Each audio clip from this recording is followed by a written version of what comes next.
everybody. Welcome to the Jerusalem Connection Red Alert Report. Today we have returning to us Stephen Jaffe, who lives in the UK and who is the lead at the Northern Ireland Friends of Israel organization. You can find them on Facebook. I will share that link.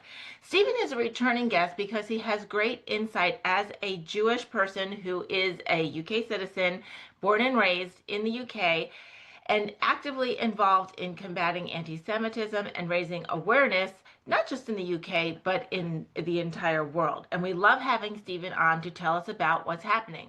Unfortunately, our reason for asking him to come on this week is because on March 23rd, there was a very serious and grave attack against a Jewish charity in the UK, and it received very, very little news coverage here in the United States. But it is very important that our community is aware of what's going on, that we can continue to pray for the specific security and safety issues of the entire UK community, including the Jewish community, and also learn how we can actually help. We love to help Israelis and we love to help Israel, but we need to be supporting the entire Jewish community globally. Stephen, thank you for joining us today. I know our time is limited, but I really wanted you to tell our audience about what happened on March 23rd, why it is so important we need to know about it, and what we can do to help. Well, thank you very much, Amy, for giving me this opportunity to spread the word of really the impact of this attack on the Jewish community. So it was a very early on a Monday morning. It was captured on security cameras that three individuals torched four ambulances belonging to a Jewish organization in Golders Green, which is the center of the Jewish community in London, one of the kind of places where many Jewish people live. But this ambulance service is called Hatzola. It's been part of the UK Jewish scene for many years, and it's in Israel, it's in the United States. It's there for the entire community, not just the Jewish community. It's a kind of a rapid response of volunteers who are highly trained and will respond to need whoever it is that's requesting it. So it's part and parcel of the Jewish community. It's paid for by the Jewish community, and we're very proud of it. Unfortunately, sometimes the London ambulance service can be delayed. They have many different demands on them, and this is a very local service, and their response time is very, very quick. So it's a wonderful organization. It saved many, many lives, Jewish, non-Jewish. Completely, they disregard anyone's faith or ethnicity in responding, and to see their ambulances going up in flames in a very deliberate attack obviously was deeply disturbing and distressing for the Jewish community. You know, there's a very old saying, I think it dates from the 19th century even, that when they start by burning books, very shortly they'll end up burning people. Well, if you're burning ambulances in a deliberate attack, it's very clear that the perpetrators have no regard for basic, these ambulances are there to save lives. So this is a very shocking and disturbing attack. A number of arrests have subsequently been made. We don't know yet whether this is something that's been organized by Iranian agents. That's very, very possible. We're living in the UK in a country that has not prescribed the IRGC, the Iranian Revolutionary Guards. Our government has not done that, to the great dismay, not just of the Jewish community, to the Iranian exile community, of course, who are out on the streets protesting against the regime, feel very strongly that they're being targeted by Iranian agents in this country, agents of the regime. So in that sense, we're very vulnerable. It's not clear yet, as I've said, who they were. But their motivation quite clearly was to strike fear in the Jewish community.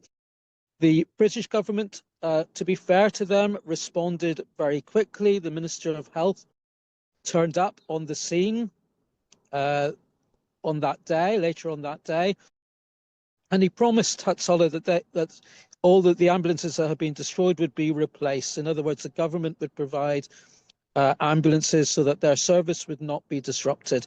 And that is obviously a very decent and important gesture.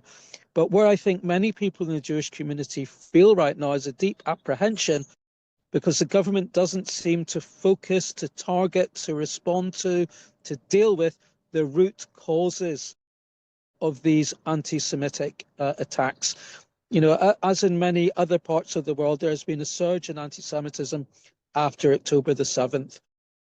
We have an organization called the Community Security Trust in the UK, which is, it's solely there to physically protect the Jewish community and monitor anti-Semitism. And they're showing statistics of well over 3,500 incidents last year. Don't forget, the UK is a lot smaller than the United States, and its Jewish community is a lot smaller. So that's a very high figure. It's, I think, the second highest figure ever. 23 with October the 7th saw a huge spike. But what it shows is that huge spike is not coming down. It's remaining at a very high level.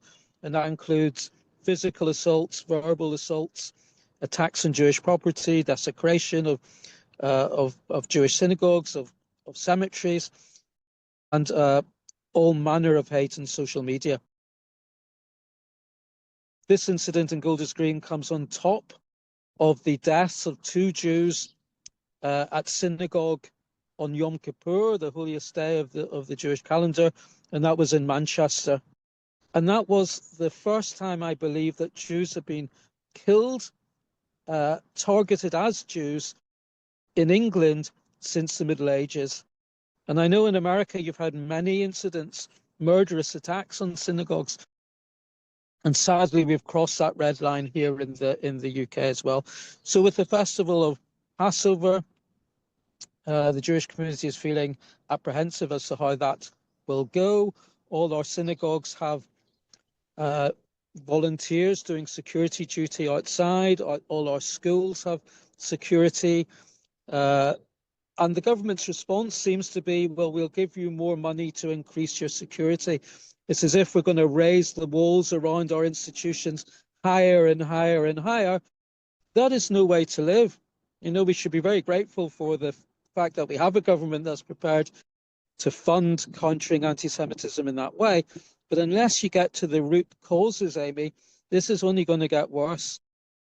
And the issues of anti-Semitism in large sections of UK society, its prevalence within the Muslim community, is something which the government doesn't want to talk about, doesn't address it directly or very, very rarely. So this is a huge issue which we hope can be addressed now, and that I won't be back speaking to you, God forbid, in a few months' time with even worse news. But I'm very grateful to you, Amy, for, as you've said, perhaps it wasn't reported in the American media. We all know there's a lot going on in the world today. But, you know, we don't want to wait until more lives are lost. Exactly. And clearly, we're getting to a critical situation, not just in the UK, wherever you look. In Belgium, they're deploying the army to protect synagogues. In Rome, there's both military and police patrols in the Jewish area. So we're looking at something that's very global. But the UK has its particular problems. So I've been very. I was just going to ask you, Yeah. you seem to be saying that the response from the greater society, the government, is more about being reactive than proactive and limiting the threat to begin with.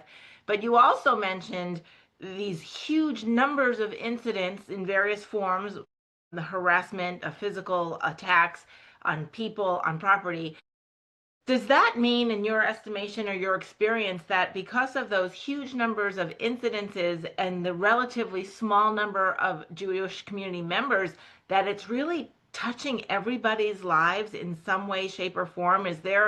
Would you say that each Jewish community member is somehow connected to an incident directly or indirectly and has I personal? yeah, I think that's right. It's something that everyone is acutely aware of, both personally and through family members. It's being discussed. Our Jewish newspapers, the media, is page after page. not just of violent incidents, but also of an intolerance in society, a very crude and aggressive anti-Israel sentiment that seeks to deny to the Jewish people its identification with Israel. That's under severe attack. That doesn't necessarily show up as anti-Semitic incidents. It's more about the environment and the mood, and a sense of well-being within the community being eroded because of this incessant attack on our cultural links with Israel, our faith links with Israel, etc., etc. So it's more than the violent incidents or the anti-Semitic incidents themselves. It's a general environment. The British Jewish community is a very settled community in the sense many Jewish families will trace their history back in the UK, back to the late 19th century or even earlier. We didn't experience Nazi occupation and the Holocaust directly in the way that most European Jewish communities did. We felt very much part of British society now over 3, 4, 5 generations. So when you hear Jewish people asking the question, do we have a future in the UK?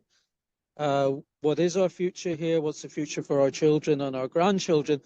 Then you know that there's something really amiss. And in terms of the response of the wider community towards this this kind of apprehension and concern within the Jewish community, I would say there's a lot of quiet silence, and a lot of people saying to us, well, you have the support of the silent majority. Well, at some point, people have to speak out. And it's an old saying, but it's very true that, first they came for the Jews, and I said nothing because I wasn't Jewish. And this will explode, this level of intolerance against Israel, an Islamist agenda. We're seeing sectarian Muslim politics in the UK for the first time. That Islamist agenda aligned with the far left. We have a Green Party, a so-called kind of environmental party, but actually now adopting very extreme views on Zionism and on Israel. These are political developments which are making the Jewish community feel very, very uneasy. So it is a difficult time. I want to single out the Christians' support for the Jewish community, because we had an appeal immediately launched after the destruction of the ambulances. I said that the government have very kindly agreed to replace the ambulances, but we feel the need that there should be a secure depot, a secure ambulance station for them. Mm-hmm. So we've launched an appeal for that straight away, and the support that we're getting from Christians who want to show solidarity with the Jewish community at this time has been very, very encouraging. And it's, I think, wonderful for the Jewish community to see that support, that we're not standing alone, and that there are people there who not just sense our pain, but understand that the threat to the Jewish community is actually a threat to much wider society. It's a threat to freedom of worship. It's a threat to freedom of thought, of expression. This will impact much wider. So we need to stand together as Jews and Christians through this very difficult and challenging time. I agree with that wholeheartedly. So I know you said you launched an initiative. We are sharing that on our socials. I'll put it on our show notes as well, so people can with the material resources help you in those efforts on that a particular project to secure the ambulances and not let this happen again. And also to increase awareness, to allow Christians to find the resources. They can follow your page, Northern Ireland Friends of Israel, on Facebook. I know you post information about what's happening in the UK as a whole, the good and the bad and everything else. And I really want our network here in America and Canada to be not just praying for the community, which is the first and foremost step, but also to figure out how to engage. I mean, that we're not UK citizens. We can't vote. We can't address your policies per se with your governments. It would certainly be nice if the government took some proactive steps to counter the source of the violence rather than just here's some money to build a bigger wall, a bigger concrete block, and a more secure building to park ambulances or whatnot. Is there anything else, Stephen, that you want us to know and be doing as we share your resources and your links? Is there anything else that we can really just be sinking our teeth into to feel like we're actually standing in solidarity, making sure the Jewish community does not feel alone or abandoned, and just to be a comfort? I think this is a global issue, and you face your own problems in the United States. And many of the things that I've talked about is actually a feature of your own politics and society. So I think it needs a global response. There are some American senators and politicians at a high level who are aware of the situation in the UK and do raise it with their counterparts in Great Britain. So that's something that we should be looking at, I think, in terms of coordinating our approach so that the right issues are being raised in a very quick and timely fashion, and that pressure can be brought to bear at various levels globally, as well as each country and each Jewish community having to deal with their own issues. I mean, by European standards, the UK Jewish community is actually quite large. I think we're only second to the French Jewish community. There are other countries where there are much smaller Jewish communities. We could talk about Ireland, for instance, where there is a huge issue with anti-Semitism. So I think the response needs to be global, and the United States and Canada has an extremely important part to play in that, in coordinating global approaches. So I think that's something which we can all work towards wherever we're living. Exactly. We can use our influence in our democracy here in North America to voice our opinion when it comes to foreign policy, trade deals, just different conditions and in those negotiations and those international policies that we present. So that's a great point. I encourage everybody to check out what their representatives in Congress and the Senate are doing, what committees they're on, what their positions are on, and write letters, make phone calls, send emails, because that is important. The Jerusalem Connection is part of the Israel Advocacy Day on Capitol Hill in May. So I will be there with other like-minded organizations actually making those points to senators and congressfolks that we have appointments with. But everybody can voice their opinion no matter where they live, even if you can't travel to Washington, D.C. So that's a great point, Stephen. Thank you for sharing that. I'll be sharing the link for the fundraisers to support the ambulance security or secure compound issue. We'll be, again, sharing your Facebook page so that folks can follow you and make sure as you post information about the UK that we can repost it, know about it, stay aware, or not rely on our mainstream media. Stephen, I appreciate that time that you have with us. Any other information you need us to know as we continue on our side of the pond advocating for the Jewish people globally? Well, thank you very much, Amy. I appreciate the opportunity once again. I think we should just keep in contact. That would be my final message. It's great that we can use this technology. I can sit in London, you can be in the United States, different time zones, but we should be communicating with each other. As I've said, there are various Jewish communities around the world, different levels of vulnerability, resource available to them. So I think this kind of network, this kind of communications is so important, and I'm grateful to you for what you're doing and what your own particular network is doing. And we just need to, I think, forever increase our efforts, and because this is no doubt, a very, very critical time. So thank you very much.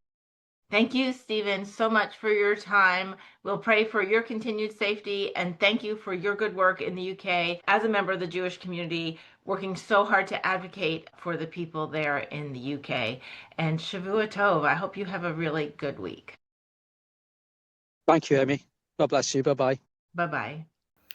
If you enjoy these conversations, please visit us at www.thejerusalemconnection.us. Find all our podcasts on YouTube or wherever you listen to your favorite podcast program. Follow us on social media, subscribe, like, and share our content to reach the broadest audience.